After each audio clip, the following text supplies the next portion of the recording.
नमस्ते, यह आकाशवाणी है। हाणे तव्हीं अनिल वंजाणी का ॿुधंदा सिंधीअ में ख़बरूं। सभ खां अवल ख़ास ख़बरूं। प्रधानमंत्री नरेंद्र मोदीअ नशा मुक्त युवा विकसित भारत संकल्प अभियान की शुभ शुरुआत कई। राष्ट्रपति द्रौपदी मुर्मू अॼु खां पंहिंजे 3 ॾींहनि जे ओडिशा दौरे ते रहंदी।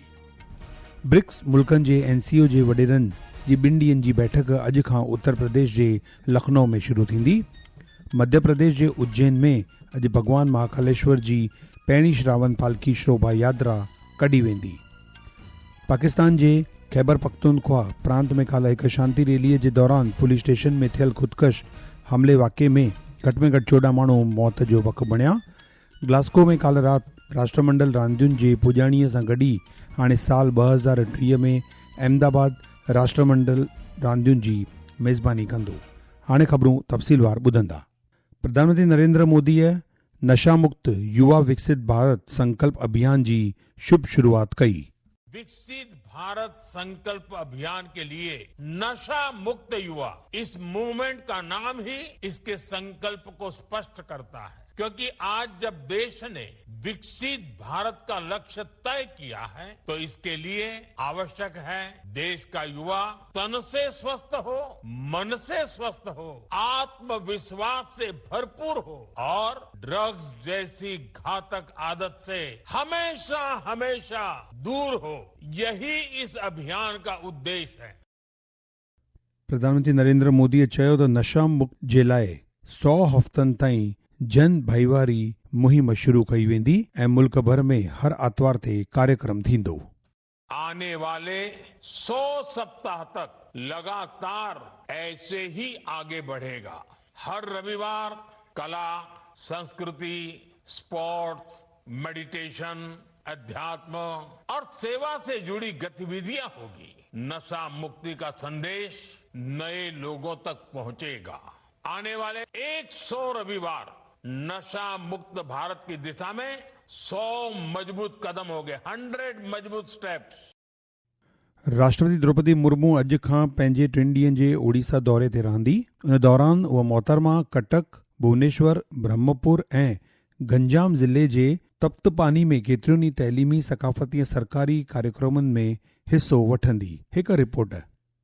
राष्ट्रपति द्रौपदी मुर्मू आज शाम को कटक के पास बनारा में जगत गुरु कृपालु विश्वविद्यालय का उद्घाटन करेंगी। कल राष्ट्रपति भुवनेश्वर से बरहमपुर तक एक विशेष ट्रेन से यात्रा करेंगी और फिर सड़क मार्ग से गंजाम जिले के तप्तपानी जाएंगी, जहां वो मां कांधुनी देवी मंदिर और शिव मंदिर में पूजा अर्चना करेंगी। वो रात में गोलाबंधा स्थित आर्मी एयर डिफेंस कॉलेज में रुकेंगी। भुवनेश्वर और कटक में पुलिस की लगभग 40 प्लाटून तैनात करके सुरक्षा के व्यापक इंतजाम किए गए हैं। राष्ट्रपति की यात्रा के दौरान निर्धारित स्थलों के ऊपर नो फ्लाइंग जोन घोषित किया गया है। प्रकाश दास, आकाशवाणी समाचार, भुवनेश्वर।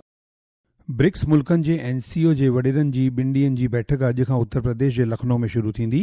ब्रिक्स मुल्क ब्राज़ील, रूस, भारत, चीन, ॾखण अफ्रीका, मिस्र, इथियोपिया, इंडोनेशिया, ईरान, सऊदी अरब ऐं मुतहद अरब अमीरात जे एवज़ियुनि सां इहा बैठक भारत जी सिधारत में कई वेंदी। हिकु रिपोर्ट।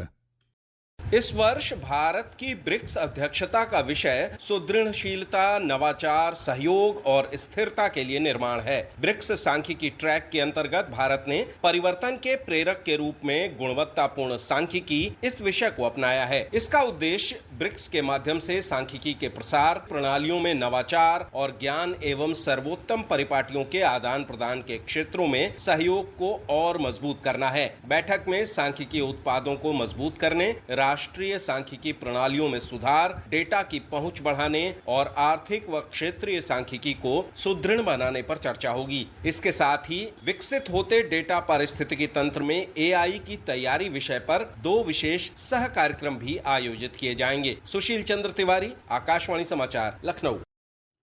बिहार, गुजरात ऐं मध्य प्रदेश जी 3 विधानसभा सीटुनि ते थियल उपचूंडुनि जे लाइ अॼु वोट ॻणप जो मुकमल इंतज़ाम कयो वियो आहे।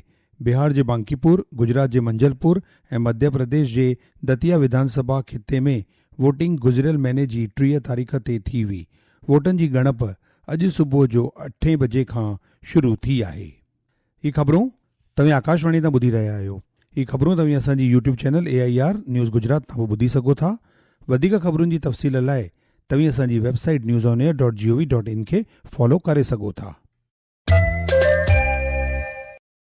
मध्य प्रदेश जे उज्जैन में अॼु भगवान महाकालेश्वर जी पहिरीं श्रावण पालकी शोभा यात्रा कढी वेंदी। इहा शोभा यात्रा पवित्र सावन महीने जे पहिरें सूमर जी निशानी आहे। हिकु रिपोर्ट। मध्य प्रदेश के उज्जैन स्थित विश्व प्रसिद्ध महाकालेश्वर मंदिर से आज श्रावण मास की पहली सवारी निकलेगी। इस दौरान भगवान महाकाल चंद्रमौलेश्वर स्वरूप में पालकी में विराजमान होकर नगर भ्रमण करेंगे और श्रद्धालुओं को दर्शन देंगे। दोपहर 3:30 बजे सभा मंडप में पूजन होगा, जबकि शाम 4 बजे सवारी मंदिर से रवाना होगी। सवारी गुदरी चौराहा, बख्शी बाजार और कहारवाड़ी होते हुए रामघाट पहुंचेगी। यहाँ शिप्रा नदी के जल से भगवान महाकाल का अभिषेक और आरती की जाएगी। इसके बाद सवारी अलग अलग रास्तों से होते हुए शाम करीब 7 बजे मंदिर लौटेगी। महाकाल मंदिर प्रशासन ने श्रद्धालुओं की सुविधा के लिए विशेष व्यवस्थाएं की हैं। अभिनव गोयल, आकाशवाणी समाचार, भोपाल। पाकिस्तान जे खैबर पख्तूनख्वा प्रांत में काल हिकु शांति रैलीअ दौरान पुलिस स्टेशन ते थियल ख़ुदकश हमले वाक़े में घटि 14 माण्हू मौत जो वक़ बणिया आहिनि ऐं 12 खां बि वधीक माण्हू ज़ख़्मी थिया आहिनि। हिन हमले जी ज़िमेदारी फ़िलहाल कंहिं बि संगठन या शख़्स कोन खई आहे। ग्लासगो में काल राति राष्ट्रमंडल रांदियुनि जे पुॼाणीअ सां गॾु ई हाणे साल 2023 में अहमदाबाद राष्ट्रमंडल रांदियुनि जी मेज़बानी कंदो। पुॼाणीअ वारे जलसे दौरान भारत विश्व खे अहमदाबाद अचण जी नींड ॾिनी। भारत 2026 राष्ट्रमंडल रांदियुनि में 16 तमग़ा, 17 चांदी ऐं 9 कुटनि जे तमग़नि सां गॾु 39 तमग़ा खटी करे चौथी जाइ ते रहियो। 2026 के ग्लासगो कॉमनवेल्थ गेम्स में कई खेलों की विधाओं में कटौती होने के बावजूद भी देश की टीम ने इतना बेहतरीन प्रदर्शन किया है कि पहले से और हमारी अपेक्षाओं से कहीं गुना ज्यादा। तो ये हम सबके लिए एक बहुत सुखद संकेत है कि शायद वो जो एक टर्निंग पॉइंट स्पोर्ट्स की दिशा में देश में आना चाहिए उसका समय आ गया है। और 2030 में हम अगला कॉमनवेल्थ गेम्स भारत में अहमदाबाद शहर में आयोजित करने वाले हैं। ये भी हमारे लिए बहुत ही सुखद संयोग है और प्रतिष्ठा का विषय भी है। ग्रीस जे एथेंस में आयल अटिका खिते में लॻल झंगल जी भाए खे विसाइण में मदद कंदे वक़्तु 2 भाए विसाईंदड़ हेलीकॉप्टर पाण में टकराइजी विया। भाए विसाईंदड़ शेवा द्वारा मिलियल ख़बर में हिकु हेलीकॉप्टर में सवार 2 माण्हुनि जी मौत थी आहे, जॾहिं त ॿिए हेलीकॉप्टर जे हेलीकॉप्टर हलाईंदड़ टुकड़ीअ जे 2 मेंबरनि, जंहिंमां हिकु ग्रीक जो हो ऐं ॿियो ब्रिटिश नागरिक शामिल हो, उन्हनि ॿिन्हिनि खे बचायो वियो आहे। एथेंस खां अटकल 70 किलोमीटर परियां उत्तर ओलह में आयल साहिली ॻोठ पोर्टो जे पासे सॼी राति में अटकल 100 खां बि वधीक घर खाक थी विया आहिनि। 3 सेनाउनि जे मुस्तक़बिल युद्ध कला अभ्यास जो चौथों दौरु अॼु खां नईं दिल्लीअ में शुरू थी रहियो आहे, जेको 4 हफ़्तनि ताईं जारी रहंदो। हिन अभ्यास में 3 सेनाउनि जे अमलदारनि सां गॾोगॾु सरकारी संगठन, तइलीमी माहिर, उद्योगनि ऐं रणनीति वीचारधारकनि जा एवज़ी शामिल थींदा। आबहवा महकमे अॼु अरुणाचल प्रदेश, बिहार, ओलह बंगाल जे गंगा किनारे वारे खिते ऐं सिक्किम में तेज़ बरसात जे लाइ ऑरेंज अलर्ट जो चिताव जारी कयो आहे। दिल्ली, हरियाणा, चंडीगढ़, पंजाब, हिमाचल प्रदेश, उत्तराखंड, उत्तर प्रदेश, अंडमान ऐं निकोबार उपबेट, ओडिशा, छत्तीसगढ़, जम्मू ऐं कश्मीर, लद्दाख ऐं झारखंड में बि सुभाणे ताईं तेज़ बरसात जा इम्कान आहिनि। कर्नाटक, केरल, माहे, कोंकण, गोवा, विच महाराष्ट्र, तमिलनाडु, पुदुचेरी, कराईकाल ऐं भारत जे उत्तर ओभरी हिस्सनि में बि अॼु साॻियूं हालातूं बणिजी रहंदियूं। हाणे ख़ासि ख़बरूं हिकु दफ़ो वरी ॿुधंदा। प्रधानमंत्री नरेंद्र मोदीअ नशा मुक्त युवा विकसित भारत संकल्प अभियान जी शुभ शुरूआत कई। राष्ट्रपति द्रौपदी मुर्मू अॼु खां पंहिंजे 3 ॾींहनि जे ओडिशा यात्रा ते रहंदी। ब्रिक्स मुल्कनि जे NCO जे वॾेरनि जी 2 ॾींहनि जी बैठक अॼु खां उत्तर प्रदेश जे लखनऊ में शुरू थींदी। मध्य प्रदेश जे उज्जैन में अॼु भगवान महाकालेश्वर जी पहिरीं श्रावण पालकी शोभा यात्रा कढी वेंदी। पाकिस्तान जे खैबर पख्तूनख्वा प्रांत में काल्ह हिकु शांति रैलीअ दौरान पुलिस स्टेशन में थियल ख़ुदकश हमले वाक़े में घटि 14 माण्हू मौत जो वक़ बणिया। ग्लासगो में काल्ह राति राष्ट्रमंडल रांदियुनि जे पुॼाणीअ सां गॾु ई हाणे साल 2023 में अहमदाबाद राष्ट्रमंडल रांदियुनि जी मेज़बानी कंदो।